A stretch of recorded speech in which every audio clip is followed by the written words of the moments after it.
Welcome back. Today, we are diving deep into Chapter 6, Malicious Software and Intruders. Now, this isn't just theory, okay? This stuff is the absolute foundation for understanding pretty much every cyber threat you hear about. So whether you're gearing up for an exam or you just want to get a whole lot smarter about digital security, this chapter is essential. Let's get right into it. So, here's our game plan. First, we're going to define the enemy. What are the basic threats and intruders? Then, we'll take a tour through let's call it a rogues gallery of the most common types of malware out there. Once we know what we're up against, we're going to switch to defense. We'll look at protection software, how to manage it with smart policies, and the huge role that firewalls play. And we'll wrap it all up by revisiting intrusion to see how all these pieces fit together. All right, Section 1. Before we can even think about building defenses, we have to know exactly what we're fighting. In the world of cybersecurity, all the threats we face, they really boil down to two fundamental categories. Okay, this slide right here, this establishes the fundamental hierarchy for everything we're about to discuss, so pay close attention. On one hand, you've got malicious software, or as we all know it, malware. Think of this as the weapon, the malicious code that's actually designed to do harm. On the other hand, you have intrusion. This is the act of breaking in. The two are, of course, deeply connected. An intruder almost always uses malware to pull off an intrusion. Understanding this distinction, the tool versus the action, is absolutely key. Okay, so let's start with the malware itself. We're about to walk through a gallery of the most common digital bad guys you will ever encounter. Think of this as our most wanted list. Now, this is a super important definition from NIST, the National Institute of Standards and Technology, and it's one you should definitely know for any exam. Malware is a program that is covertly inserted into another program to compromise the confidentiality, integrity, or availability of the victim's data. So let's break that down. The keywords here are covertly, which means it's hidden, it's sneaky, and the intent to compromise. It's software specifically designed to attack one of those three pillars of information security: confidentiality, integrity, or availability. So how does this nasty software get onto a system in the first place? Well, the attack vectors are all over the place. It could be a drive-by download from a sketchy website you visit, a classic phishing email with a malicious attachment, a program that exploits a network vulnerability all on its own, or even something as low-tech as a forgotten infected USB drive someone plugs into a machine. This variety is exactly what makes defending against it so tricky. Okay, let's meet our first culprit, adware. The official definition is advertising that is integrated into software. It can result in pop-up ads or redirection of a browser to a commercial site. Now, while this might seem more annoying than dangerous, adware is often the foot in the door for much more serious threats. It's invasive, and it can track your browsing habits without you even knowing. Next up, we have the backdoor, sometimes called a trapdoor. The definition is any mechanism that bypasses a normal security check. Here's the best way to think about it. Imagine a developer building a house and leaving a secret key hidden under a loose brick so they can get in easily for maintenance. Well, if an attacker finds that key, they can just waltz right in whenever they want, completely bypassing the fancy alarm system on the front door. That's a backdoor. So, having a backdoor into one machine is one thing. But modern cybercrime, it operates on a massive scale. So how do attackers manage to coordinate and control not just one computer, but potentially thousands or even millions of them all at the same time? Well, that question leads us to our next couple of definitions. The answer starts with the bot.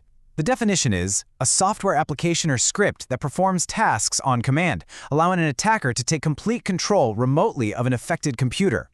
An infected computer is often called a zombie because, well, it's not under its owner's control anymore. It's just sitting there waiting for commands from the attacker, who we call the bot herder. This is the individual soldier in the attacker's army. And this is where we see that massive scale in action.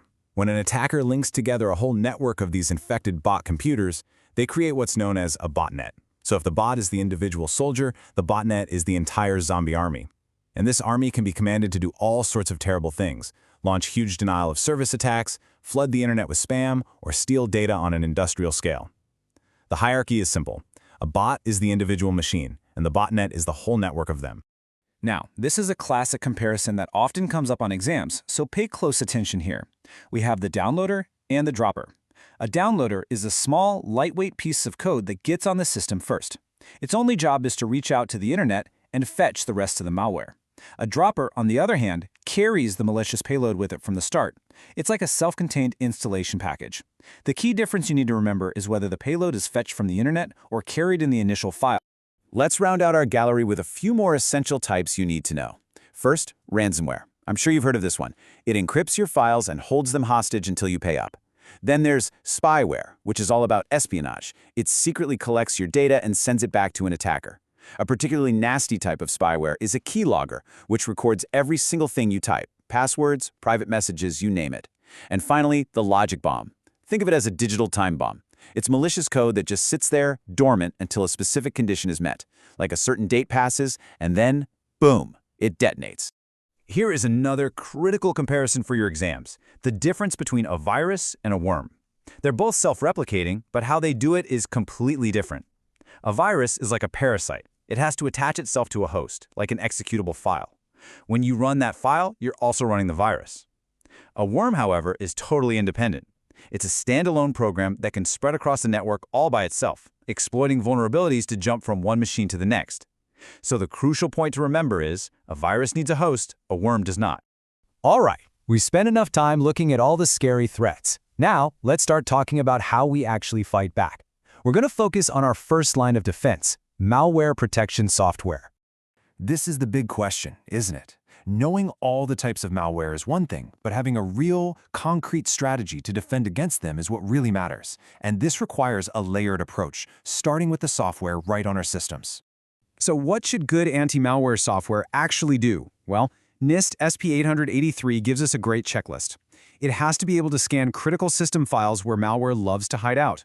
It absolutely must provide real-time protection, watching for suspicious actions as they happen. It should be monitoring high-risk applications like your email and your browser, and of course, it has to be able to identify known threats. Finally, it needs a plan of action. Can it disinfect the file, or does it need to quarantine it to stop it from spreading, or is the only option to just delete it? But here's the thing. Having the best software in the world is only half the battle. Technology is pretty much useless without the right policies and procedures in place to manage it. And that brings us to the critical role of managing our protection. A strong policy is the absolute backbone of your defense. You need documented procedures for everything. Protection has to be deployed everywhere, not just on the big servers, but on every single laptop and desktop. And this is a huge one. You must have a plan for timely updates. Out-of-date anti-malware software is almost as bad as having none at all. The policy should also require that the software is always active and configured to take immediate action, and that you are regularly checking your systems to make sure these rules are actually being followed. Now we're zooming out. We've been focused on the individual computer, but now let's look at the network level. In Section 5, we're introducing one of the most fundamental security devices in any network: the firewall. Firewalls aren't just one thing. They can be put in several strategic locations. The most common place is at the network perimeter, acting as the main gatekeeper between your trusted internal network and the wild, untrusted internet. But you can also use them internally to create secure zones, for example, separating the accounting department's network from marketing.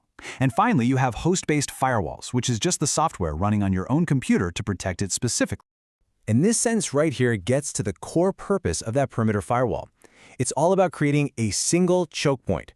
Every single piece of data coming into or going out of your entire network has to pass through this one point. This makes it so much easier to enforce security rules, monitor all the traffic, and log everything for auditing. It is your first and most important line of defense against attacks coming from the outside world.